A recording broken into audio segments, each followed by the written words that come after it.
नमस्कार, आप देख रहे हैं खबर मीडिया। दोस्तों, आज की इस वीडियो में मैं आप सभी के लिए लेकर आया हूं आज दिन भर की तमाम बड़ी और मुख्य खबर, जिसमें मैं आपको बताऊंगा कि कैसे चाइना की हिम्मत इतनी बढ़ गई है कि उसने भारत का मजाक उड़ाया है। इसके साथ ही मैं आपको बताऊंगा कि कैसे आप सभी को अब पूरे देश में लॉकडाउन देखने को मिलने वाला है। साथ ही मैं आपको बताऊंगा कि कैसे पश्चिम बंगाल में ममता बनर्जी ने जीतते ही बड़ी घोषणा कर दी है और मौसम की सबसे भयंकर अलर्ट है। तो ऐसी ही तमाम बड़ी खबरें हैं जिसके बारे में जानना हर किसी के लिए बहुत जरूरी है, इसलिए आप सभी हमारी इस वीडियो को अंत तक देखिएगा।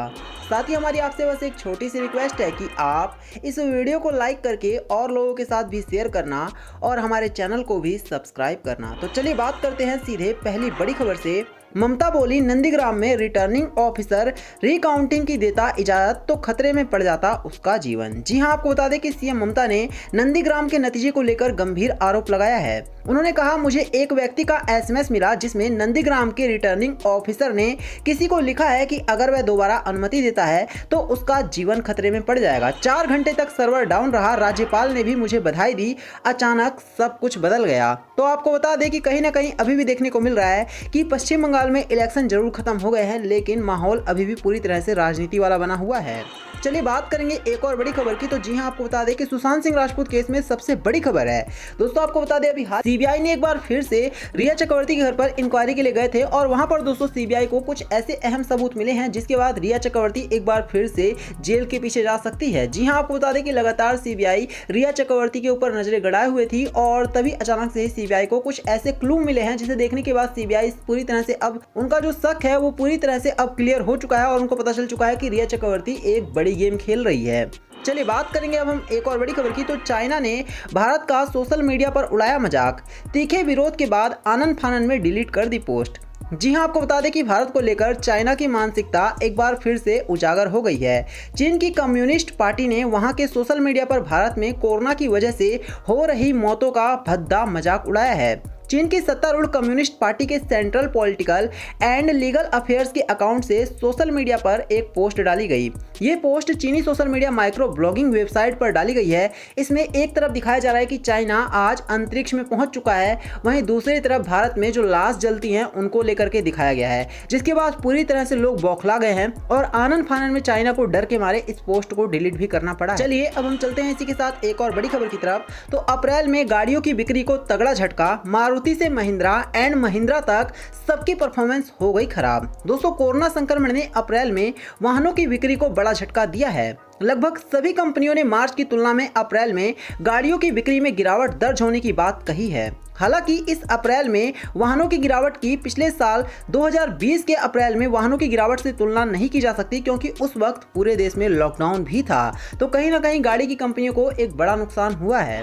चलिए बात करेंगे एक और बड़ी खबर की। तो आरसीबी ब्लू जर्सी पहनकर मैदान पर उतरेगी, जर्सी को नीलाम करके कोरोना से लड़ने में मदद करेगी। दोस्तों, आप सभी को पता होगा कि आईपीएल 2021 चल रहा है और आईपीएल 2021 पर भी कोरोना का खतरा मंडरा रहा है। इसी बीच आपको बता दें कि बड़ी खबर यह है कि रॉयल चैलेंजर्स बेंगलोर और जो इनका मैच होने वाला था वो टल चुका है। और दोस्तों, आपको बता दें कि अगला मैच जब भी होगा तो ये टीम पूरी तरह से आपको एक अलग जर्सी में नजर आएगी और मैच होने के बाद इस जर्सी पर सभी खिलाड़ी अपने साइन करेंगे और उसके बाद इस जर्सी को नीलाम कर दिया जाएगा और जितने भी पैसे नीलामी से मिलेंगे उसके बाद उन पैसों को पूरी तरह से कोरोना वॉरियर्स पर खर्च कर दिया जाएगा। चलिए बात करेंगे अब हम एक और बड़ी खबर की। तो कोरोना से लड़ने के लिए फाइजर ने भारत को दान में दे दी 510 करोड़ रुपए की दवाएं। दोस्तों, वैश्विक दवा विनिर्माता फाइजर के चेयरमैन और सीईओ अल्बर्ट बुर्ला ने कहा है कि कंपनी अपने अमेरिका, यूरोप और एशिया स्थित वितरण केंद्रों से 7 करोड़ डॉलर की दवाएं भारत के लिए भेज रही है। उन्होंने फाइजर इंडिया के कर्मचारियों को भेजे मेल में कहा है कि हम भारत में कोविड-19 के हालात से अत्यधिक चिंतित हैं और दिल से आपके प्रियजनों और भारत के सभी लोगों के साथ हैं।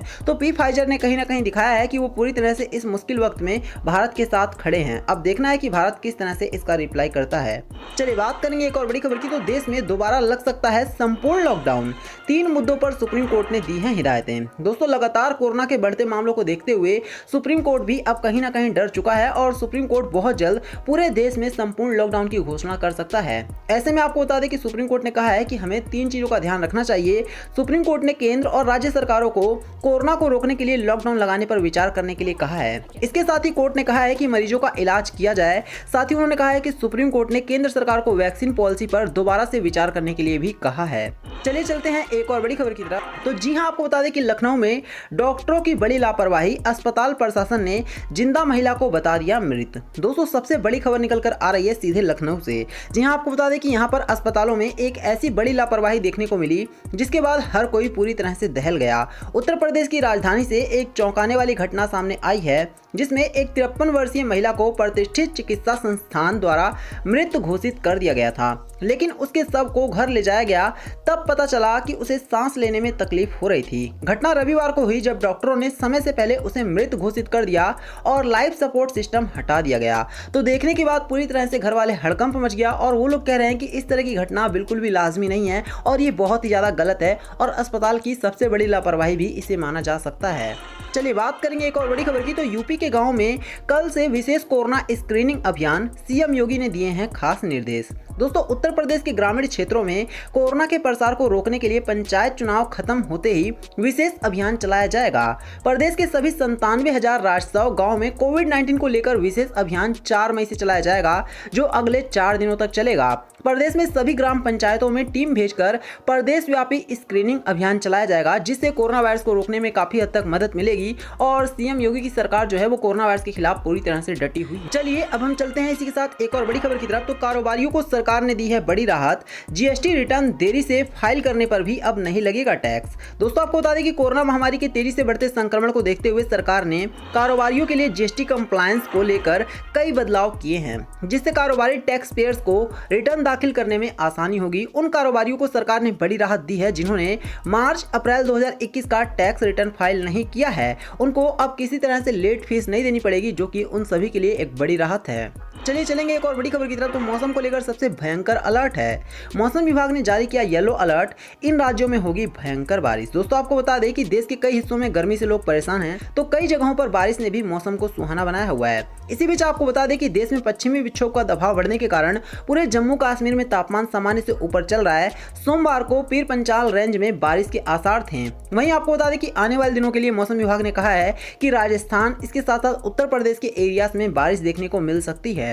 चलिए चलेंगे अब हम एक और बड़ी खबर की तरफ। तो गुजरात में रोज मिल रहे नए कोरोना मरीजों की संख्या में आई है गिरावट, डॉक्टरों ने कहा भरपूर ऑक्सीजन मिले। दोस्तों, गुजरात में कोरोना महामारी से तांडव मचा हुआ है। हालांकि बीते शनिवार से यहां नए मरीज मिलने की दर थोड़ी कम हुई है। अब ऐसे में डॉक्टर बहुत ज्यादा खुश हैं कि कहीं ना कहीं कोरोना वायरस पर ये डॉक्टरों की ही नहीं बल्कि हमारे देश की एक जीत है। और आपको बता दें कि इसी वजह से डॉक्टरों का ये कहना है कि अगर हमारे देश में ऑक्सीजन की कमी की पूर्ति हो जाती है तो निश्चित तौर पर कोरोना से लड़ने में काफी ज्यादा आसानी हो। और अगर ऑक्सीजन की जितनी डिमांड है उतनी सप्लाई नहीं होती है तो इसके बाद कोरोना से इतनी भयावह स्थिति हो जाएगी जिसके बारे में हम कल्पना भी नहीं कर सकते। और लोगों के बीच में कोरोना वायरस का इस कदर डर है कि लोग अपने परिजनों की बॉडी को भी छूने नहीं जा रहे हैं। इससे पता चलता है कि कोरोना वायरस कितना खतरनाक है।